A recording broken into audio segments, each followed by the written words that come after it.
তো সংখ্যাগুলো দেওয়া আছে, তো এই মোট বের করতে বলা হয়েছে। তো তাহলে মোট হচ্ছে কি, মোট হচ্ছে এরকম করে কতগুলো সংখ্যা দেওয়া থাকবে, তো তাদের মধ্যে যে সংখ্যাটা বেশি রয়েছে মানে বেশি বার রয়েছে সেটাই হচ্ছে মোট। বুঝতে পারলাম? তো এখানে কী রয়েছে, তো এটা যদি আমি একটু সাজিয়ে দেখি, এখানে দেখো ওয়ান কটা আছে, ওয়ান একটা, দুটো, দুটো ওয়ান আছে, ওয়ানের পরে টু, টু দেখো কটা আছে, একটা আছে, টু একটা আছে, তাই না? তারপরে টু এর পরে কী রয়েছে, থ্রি, থ্রি কটা আছে, একটাই আছে, ফোর কটা আছে, একটা, দুটো, তিনটে, তিনটে ফোর রয়েছে, তো তিনটে ফোর আমি লিখলাম, তিনটে ফোর আছে, তাই না? তারপর দেখো কী আছে, তারপর রয়েছে ফাইভ, ফাইভ কটা হয়েছে, একটা, দুটো, দুটো ফাইভ রয়েছে, তাই না?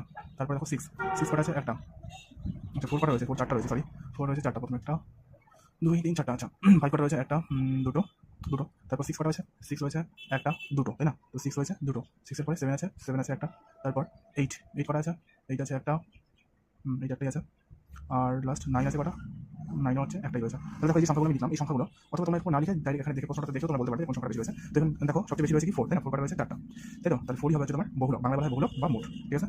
বোঝা গেল? মোট হচ্ছে কি, যে সংখ্যাটা তোমার বেশি বার রয়েছে তাকে বলবো আমরা মোট। অপশন নাম্বার হবে সি।